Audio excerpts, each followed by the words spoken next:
அனைவருக்கும் வணக்கம். தமிழ் செஸ் சேனலுக்கு உங்களை அன்புடன் வரவேற்கிறேன். இன்னைக்கு நம்ம பார்க்க போற ஆட்டத்துல மேக்னஸ் கார்ல்சனுக்கும் ஹீஃபானுக்கும் நடந்த ஒரு முக்கியமான ஆட்டத்தை தான் நம்ம பார்க்க போறோம். ஸோ இந்த ஆட்டத்துக்கு போறதுக்கு முன்னாடி ஒரு சின்ன ரெக்வஸ்ட் என்ன அப்படின்னு நம்ம சேனல் நீங்க சப்ஸ்கிரைப் பண்ணாம வீடியோஸ்லாம் பார்த்துட்டு இருக்கீங்க அப்படின்னா மறக்காம வந்து சப்ஸ்கிரைப் பண்ணிட்டு பெல் பட்டனை பிரஸ் பண்ணி வச்சுக்கோங்க. அதே மாதிரி நம்ம சேனலில் போகிற வீடியோஸ் உங்களுக்கு பயன்படுற மாதிரி இருக்குன்னு நினச்சிக்கலாம் மற்றவங்களுக்கு ஷேர் பண்ண மறந்துடாதீங்க. ஸோ இந்த ஆட்டம் வந்து பார்த்தீங்கன்னா 2015 டாடா ஸ்டீல் மாஸ்டர்ஸில் நடந்த ஒரு ஆட்டம். ஸோ இந்த ஆட்டம் வந்து ரொம்ப சுவாரஸ்யமாக இருக்கிறதுக்கான காரணம் என்ன அப்படின்னா, அந்த நேரத்தில் மேக்னஸ் கார்ல்சனும் வேர்ல்டு சாம்பியனாக இருந்தார்.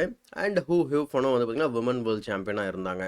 ஸோ அதனாலே வந்து பார்த்திங்கன்னா இந்த கேம் வந்து ரொம்ப எதிர்பார்ப்போடு நடந்தது அந்த டைமிங்கில். ஸோ இந்த அனலைசிஸ் ரொம்பவே நல்லாயிருக்கும். எப்படின்னு சொல்லி பாருங்கள். முக்கியமாக ஒரு 2-3 லெசன் வந்து அழகாக வந்து மேக்னஸோட கேம்லேருந்து நமக்கு கிடைக்கும் கண்டிப்பாக. ஸோ அது என்ன அப்படிங்கிறத நான் வந்து தொகுத்து கடைசியில் சொல்கிறேன். இப்போ நம்ம வந்து கேமை பார்க்க ஆரம்பிச்சிடலாம். ஸோ கேம் வந்து கார்ல்சன் வந்து பார்த்திங்கன்னா E4 ஓப்பன் பண்ணுறாரு. யூஃபன் வந்து பார்த்திங்கனாக்கா second most high rated player, அதாவது விமனில். ஸோ அவங்க தான் வந்து 2வது அதிக ரேட்டிங் வந்து எடுத்துருக்காங்க.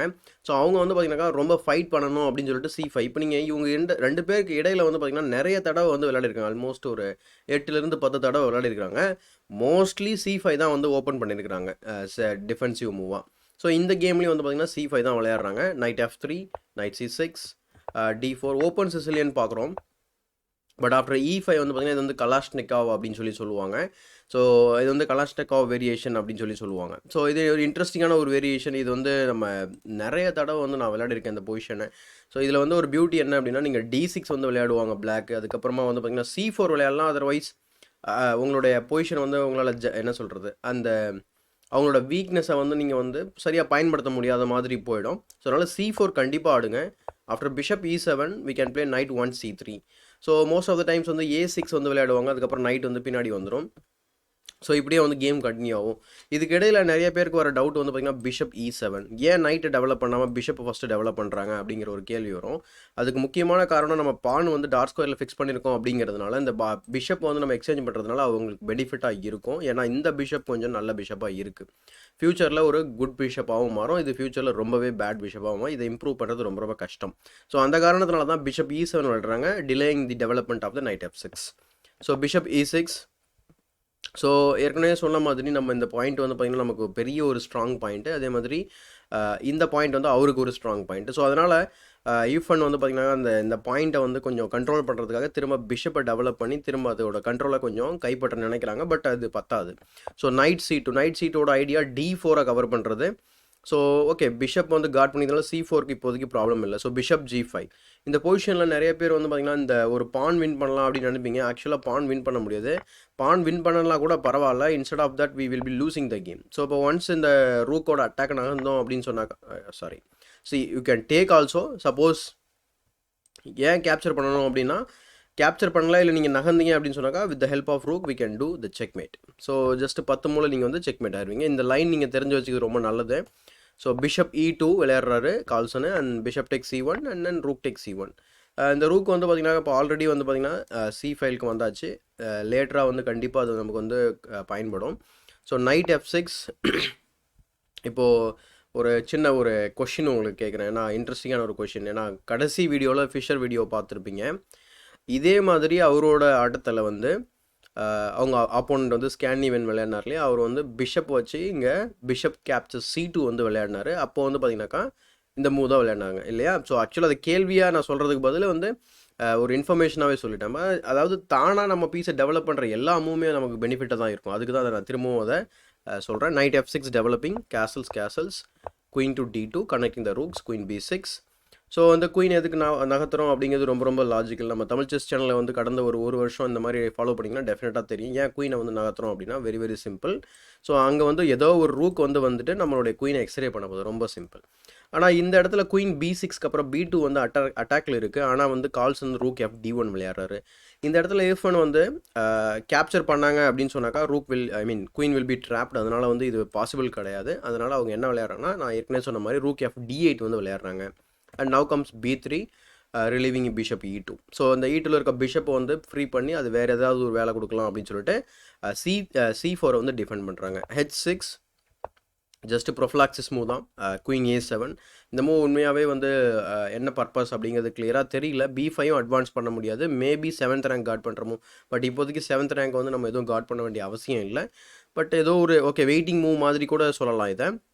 But now bishop F3. So bishop F3க்கு அப்புறம் வந்து பார்த்தீங்கன்னாக்கா உங்களுக்கு D5ல திரும்ப திரும்ப அந்த பாயிண்ட் வந்து இன்னும் நம்ம கண்ட்ரோலை வந்து இன்க்ரீஸ் பண்ணிகிட்டே இருக்குது. எப்போ நம்ம வந்து அதிகப்படியான கண்ட்ரோல் தான் அப்போ ஒரு பீஸை நம்ம வந்து அங்கே வைக்கவும் செய்யலாம்.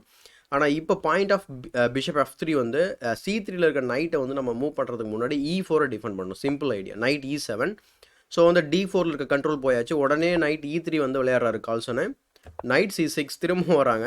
பட் திஸ் டைம் கால்சன் வந்து ரிப்பீட் பண்ணாமல் பிஷப் G4 போயிட்டு one of the key defender of D5 பாயிண்ட்டை வந்து ரிமூவ் பண்ண பார்க்குறாரு.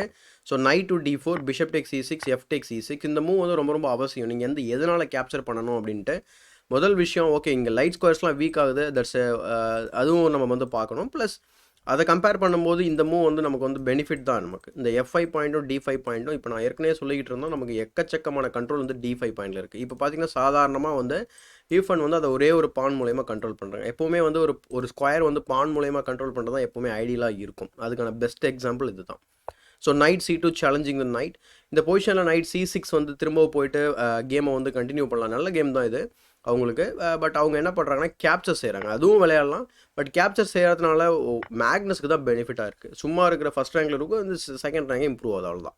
So rook to D7, queen to E2, rook A D8 and now rook to D3. Not rook C D2 வந்து விளையாடாமல் அவர் என்ன பண்ணுறாரு, ரூக் D3 வந்து விளையாடுறாரு. Idea is very simple. இந்த ரூக்கு வந்து செகண்ட் ரேங்கில் தான் இருக்க போகுது. பட் இந்த ரூக்கு வந்து பார்த்தீங்கன்னா ஃபஸ்ட் ரேங்க்லேருந்து தேர்ட் ரேங்க் வந்து இம்ப்ரூவ் பண்ணியிருக்காரு. இதனால் என்ன பெனிஃபிட் அப்படின்னாக்கா லாங் ரனில் this rook can go to G3 and இந்த ஸ்கொயர் பார்த்தீங்களா ஏற்கனவே மென்ஷன் பண்ணது தான். இந்த வீக் ஸ்கொயரை வந்து நம்ம வந்து ஆக்குபை பண்ணுறதுக்கான வாய்ப்பும் இருக்குது. ஸோ ஆக்சுவலாக கேமில் இப்படியே நடக்கும். ரொம்ப சிம்பிளான ஒரு பிளான் எக்ஸிக்யூட் பண்ணுவார் மேக்னஸை. ஸோ குயின் டு C5 வந்து விளையாடுறாங்க யூஃபன் and knight to A4 attacking the queen and queen to C6. So queen to C6க்கு அப்புறம் வந்து பார்த்தீங்கன்னா ரூக் டு E3, ஏன்னா அந்த பான் வந்து டபுள் டைம் அட்டாக்ல இருந்தது. So now comes B6, night B2, night B2. So இந்த பொசிஷனில் வந்து நம்ம நைட் C3 வந்துட்டு நம்ம வந்து டிஃபெண்ட் பண்ணியிருக்கலாம் ஃபர்தராக, ரூக்கை ஃப்ரீ பண்ணியிருக்கலாம். பட் மேக்னஸ் வந்து பார்த்தீங்கன்னாக்கா B4 ஸ்கொயருக்கு வந்து போக பார்க்குறாரு. So that queen can be harassed. At the same time B4லேருந்து நம்ம D5 பாயிண்ட்டும் நம்ம வந்து இன்னொரு கண்ட்ரோலை இன்க்ரீஸ் பண்ணலாம். ஸோ அடுத்து வந்து பார்த்தீங்கன்னா அவர் என்ன செய்கிறார், ஹியூஃபன் வந்து ரூக் F7 விளையாடுறாங்க, rook to D2, night to D7. ரொம்ப ரீமினரிங் பண்ணிகிட்டே இருப்பாங்க இந்த ஆட்டம் ஃபுல்லாகவே வந்து பார்த்தீங்கன்னா knight to D3 and now A5. So knight B4 prevent பண்ணுறாங்க. So knight B2. ஸோ திரும்ப வந்து ஓகே அந்த B4 பாயிண்ட் போக முடியாதுன்னு தெரிஞ்சு உடனே அந்த கோர்ஸ் ஆஃப் ஆக்ஷன் மாற்றிடணும் நம்ம. So knight B2. So night C5. இந்த பொசிஷனில் திரும்பவும் அந்த பானுக்கு வந்து 2 அட்டாக் வருது. பட் இப்போதைக்கு அது டிஃபென்ஸில் இருக்குது அப்படிங்கிறதுனால மேக்னஸ் தன்னோட பிளானை வந்து கண்டினியூ பண்ணுறாரு. Night to D1. அண்ட் இந்த பொசிஷனில் நிறைய பேருக்கு வந்து சில டவுட் வரும். இந்த 2 பீஸ் வந்து அட்டாக் பண்ணும்போது நம்ம ஏன் வந்து ரூக்கை வச்சு டிஃபெண்ட் பண்ணணும், சாதாரணமாக பானை வச்சு டிஃபெண்ட் பண்ணலாமே அப்படிங்கிற ஒரு கேள்வி வரும். அது வந்து நார்மலாக எல்லாருக்கும் அது ரொம்ப லாஜிக்கலாகவும் இருக்கும் உங்களுக்கு அந்த கேள்வி. என்ன காரணம் அப்படின்னாக்கா, நீங்கள் F3 விளையாடிங்கன்னா நம்மளுடைய பீஸ் எதுவுமே வந்து கிங் சைட் ஷிஃப்ட் பண்ணும்போது ரொம்ப பேசிக் ரீசன் தான். ஸோ அந்த காரணம் F3 வந்து நீங்கள் எப்போவுமே இந்த கேம்னு கிடையாது, எப்போவுமே உங்கள் ஆட்டத்துலையும் F3 விளையாடுறதுக்கு யோசிச்சு விளையாடுங்க. அது மட்டும் இல்லாமல் டார்க் ஸ்கொயர் வீக் ஆகிடும் நீங்கள் F3 விளையாடுறதுனால. இப்போ இந்த கேமில் அது வந்து டோட்டலாக வந்து என்னை பொறுத்த வரைக்கும் தேவையில்லாத ஒரு காரணம். F3 வந்து மூவ் பண்ணால் டார்க் ஸ்கொயர் வீக் ஆகும் அப்படின்றது. பட் இந்த கேமில் முக்கியமான காரணம் நான் சொன்னது தான், ஃபஸ்ட்டு காரணம். So queen E1, rook D8 and now night C3. Now the pawn is defended by the knight, so that means that rook can move. So rook F D7 and now comes queen to D1. So திரும்ப அந்த D5க்கு 2 பேர் போட்டி போடுறாங்க. தேவைப்படும் போது pieces stock பண்ணுறாங்க, தேவையில்லாத போது திரும்ப நகர்த்திக்கிறாங்க. ஸோ இந்த மாதிரி நடக்குது. So knight A6, queen H5. First piece வந்து இன்ஃபில்ட்ரேட் ஆகிடுச்சு, 5th ரேங்க் போயாச்சு. நான் சொன்ன மாதிரி அந்த லைட் ஸ்கொயர் போயிருக்காரு பார்த்தீங்களா, அதுதான். ஸோ இந்த நைட் ஆக்சுவலாக வந்து F6ல் இருக்க வேண்டியது, but now it is misplaced on somewhere around night A6. But இங்கேயும் வந்து குயின் சைடும் அது வந்து நல்ல வேலை தான் பார்த்துக்கிட்டு இருக்கு. பட் குயினை வந்து நம்ம வந்து தடுக்கிறதுக்கு ஒரு நேச்சுரலான ஒரு பீஸ் வந்து நைட்டு மட்டும்தான். F6லேருந்து அந்த குயின் மூவ் வந்து பாசிபிள் கிடையாது. So knight to C7 and now comes rook G3. And already there is a threat of capturing on H6. So the pawn is pinned. So கிங்கை வந்து மூவ் பண்ணுறாங்க. And now rook D3. So rook D3க்கு அப்புறம் பார்த்தீங்கன்னா rook E7, rook to G6. So நான் ஏற்கனவே சொன்ன plan தான் பொறுமையாக எக்ஸிக்யூட் பண்ணுறாரு. Queen to E8. இந்த குயின் டு E8 அப்போ ரொம்ப ஒரு முக்கியமான விஷயம் நீங்கள் நோட் பண்ண வேண்டியது, நம்ம குயின் அன்டிஃபெண்டடாக இருக்குது. ஸோ அதனால் இமீடியட்டாக ரூக் G3 விளையாடுறாரு. அண்ட் ஆஃப்டர் ரூக் D7 இந்த பொசிஷனில் வந்து ஹியூஃபன் வந்து பார்த்தீங்கன்னாக்கா ரூக் F7 ரூக் F6 இந்த ஐடியா வந்து ஃபாலோ பண்ண போகிறாங்க. இதனால் மேக்னஸ் என்ன செய்கிறாரு அப்படின்னு சொல்லி பாருங்கள். ஃபஸ்ட்டு ஒரு டெம்போ நைட் டு D1 எதுக்கு நைட் E3 விளையாடுறதுக்காக. ஆனால் ரூக் F7 விளையாடின உடனே அவங்க வந்து பார்த்தீங்கன்னா கால்சன் வந்து அந்த நைட் E3 பிளானை ஃபாலோ பண்ணலை. அதுக்கு பதில் குயின் E2 வந்து விளையாடுறாரு. இன்கேஸ் நீங்கள் வந்து நைட் E3 பிளானை அப்படியே நீங்கள் கன்டினியூ பண்ணீங்க அப்படின்னு சொன்னாக்கா rook F6 queen G4 rook takes G6 queen takes G6 queen takes G6 rook takes G6 king H7 and then rook to G3 your queen is misplaced. அதாவது என்ன சொல்றது, rook is misplaced and I think blackக்கும் equal chances இருக்குது இந்த கேமில் இதுக்கப்புறம். அதனால் Magnus இதெல்லாம் வந்து ரியலைஸ் பண்ணதுனால he plays queen E2 and now comes rook F4 ரொம்ப ஸ்ட்ராங்கான போஸ்ட்டு. நம்ம எப்படி வந்து ரூக்கை G6ல் வச்சுருக்கிறோமோ அவங்களுக்கு இந்த ரூக் வந்து ரொம்ப ஸ்ட்ராங்கான போஸ்ட்டு. ஆனால் வந்து அதை எப்படி வந்து டிஸ்லாஜ் பண்ணுறது அப்படிங்கிறது ரொம்பவே வந்து கடுப்பான ஒரு விஷயம். ஏன்னா இப்போ வந்து நைட்டை ரீரோட் பண்ணி திரும்ப அதை D3 ஸ்கொயருக்கு வந்தால் மட்டும்தான் நம்ம என்ன பண்ண முடியும், அதை கிக் அவுட் பண்ண முடியும். ஸோ அதான் அவர் பிளான் பண்ணுவார். Queen E3 first and now B5 அதுக்கப்புறம் நைட் B2 விளையாடுறாரு. இந்த பொசிஷனில் நீங்கள் வந்து பான் கேப்சர்ஸ் அலோவும் பண்ணலாம். பண்ணிவிட்டு நீங்கள் வந்து உங்களோட பானெல்லாம் கேப்சர் பண்ணிக்கலாம். நைட்டில் கேப்சர் பண்ண தேவையில்லை, ஏன்னா பானை உள்ளே புஷ் பண்ணிடுவாங்க. ஸோ இது ஞாபகம் வச்சுக்கோங்க, இந்த இடத்துல தேவைப்பட்டதுன்னா சொல்கிறேன். And now rook D F7 and C5. So தேவைப்பட்டதாக கிடையாது, ஜஸ்ட் யோசிச்சிங்க அப்படின்னு சொன்னாக்கா இந்த காரணம் தான். So queen to C6 knight to D3. இந்த பொசிஷனில் வந்து இந்த பான் வந்து பார்த்திங்கன்னா 2 டைம் அட்டாக்ல இருக்குது. குயினும் அட்டாக் பண்ணுறாங்க, ரூக்கும் அட்டாக் பண்ணுறாங்க. In case if you play this move after knight to D3 இந்த மூவ் விளையாண்டிங்க அப்படின்னு சொன்னாக்கா there is some mating pattern is available for us. எடுத்துக்காட்டுக்கு நம்ம என்ன பண்ணலாம், ரூக் டேக்ஸ் H6 செக்கு, ரூக்கை ஒரு சாக்ரிஃபைஸ் பண்ணிடலாம். ஆப்வியஸாக கேப்சர் பண்ணுற மூவ் வந்து பார்த்திங்கன்னா பண்ணிங்க அப்படின்னு சொன்னால் there is a made in 1 or 2. Okay, I think 2. Rook H7 blocking the cheque and now queen F8 வந்து செக் மேட். ஸோ இதே வந்து பார்த்திங்கனாக்கா நம்ம கிங்கை வந்து நகர்த்திட்டு போனோம் அப்படின்னு சொன்னாக்கா மேட் ஆகுங்க, பட் இது வந்து இன்னும் கொஞ்சம் டிலே ஆகிறதுக்கான வாய்ப்பு. So queen G5. So d takes C5 and now comes F3. So kicking the rook away and after rook E2 again வந்து பார்த்தீங்கன்னா நம்ம இந்த கேம் வந்து பார்த்தீங்கன்னா ரூக் குயினை வந்து H5ல போட்டுட்டு திரும்ப பேக் ரேங்க்குள்ளே போயிட்டு நம்ம ஈஸியாக செக்மெண்ட் பண்ண ட்ரை பண்ணலாம். இது வந்து completely winning position for white. அதனால் நைட் டு D3க்கு அப்புறம் வந்து B4 வந்து விளையாடுறாங்க. இந்த வேரியேஷன் வந்து அவங்க விளையாடல. So queen E2 rook H4. So rook H4க்கு அப்புறம் வந்து பார்த்தீங்கன்னா ரூக் 6 G4. ஸோ இதுக்கப்புறம் வந்து பார்த்திங்கன்னா இந்த ரூக் வந்து கொஞ்சம் டிஃபென்சிவ் ரோல் பண்ணுது. அதனால் வந்து அதை வந்து எலிமினேட் பண்ண பார்க்குறாரு Magnus. So rook takes G4 and now queen takes G4. So இந்த பொசிஷனில் வந்து பார்த்திங்கன்னா குயின் வந்து கைண்ட் ஆஃப் அன்டிஃபெண்டட். அந்த அன்டிஃபெண்டட் அப்படின்னு சொன்னாங்க, நீங்கள் குயினாக இருந்தாலும் நீங்கள் அன்டிஃபெண்டாக இருக்கக்கூடாது, பொதுவாக சொல்லுவாங்க அந்த மாதிரி. இதனால் ஒரு டாக்டிஸ் வந்து வரும், நீங்கள் தமிழில் கூட அதை பார்த்துருப்பீங்க. So after king to G8 ஏன்னா வந்து there is a pin. Okay, the rook is also undefeated. So அதனால் கிங்கை வந்து மூவ் பண்ணிக்கிறாங்க. So queen to H5 knight to B5 and now rook to G4. So rook to G4 எதுக்குன்னா இந்த knight to D4 and then knight E2 landing with fork, அதை வந்து ப்ரொஃபிலாக்ஸஸாக இப்போவே வந்து மேக்னஸ் வந்து அவாய்ட் பண்ணுறாரு. Night C3 queen tax H6 ஏன்னா அந்த பான் பின்னில் இருக்கு இல்லையா. So knight takes E4 but now queen takes E6 piece வந்து பின்னாக இருக்குது. ஸோ பின் டு பீஸை என்ன பண்ணணும், பேசிக் டாக்டிக்ஸ், அதை வந்து செகண்ட் டைம் அட்டாக் பண்ணணும். So knight takes F2 but now knight takes knight விளையாடாமல் he plays knight takes E5, the excellent tactics. The queen is hanging and now you cannot take back with the pawn and your rook is hanging. We can increase the further pressure with our rook also. So that means the rook complete ஃப்ரீயாகவே போடும் and the game is lost. So அதுக்கப்புறம் வந்து பார்த்திங்கன்னா ஒரே try பண்ணுறாங்க, knight takes H3 check, but after king H2 Yifan வந்து resign பண்ணிடுறாங்க. So இந்த கேம் வந்து ஏன் ரிசைன் பண்ணுறாங்க அப்படின்னு சொல்லி நம்ம ஒரு சின்ன ஒரு 2 வேரியேஷன் பார்த்துடலாம். ஆப்வியஸ் மூவ் ஃபஸ்ட்டு பார்த்துடலாம். நீங்கள் ஈவன் வந்து இதை கேப்சர் பண்ணலாம், நம்ம குயினை வந்து கேப்சர் பண்ண வேண்டிய அவசியம் இல்லை. ஏன்னா மேட் இன் 2 இருக்குது நமக்கு. ஸோ குயின் F7 செக்கு, அதுக்கப்புறம் king H7 and then queen tax G7 வந்து சாதாரணமான ஒரு செக் மேட், எல்லாருக்கும் ஈஸி கேல்குலேஷன் தான். இந்த பொசிஷனில் திரும்ப வந்து நம்ம ஏன் பானை கேப்சர் பண்ணணும், நம்ம வந்து ரூக்கை ஃபர்தராக டிஃபெண்ட் பண்ணலாமே அப்படின்னு நினச்சி நீங்கள் வந்து ரூக்கை டிஃபெண்ட் பண்ணீங்கன்னு சொன்னாக்கா எடுத்துக்காட்டுக்கு நீங்கள் எங்கே போகலாம் அப்படின்னா ஐ திங்க் குயின் C7.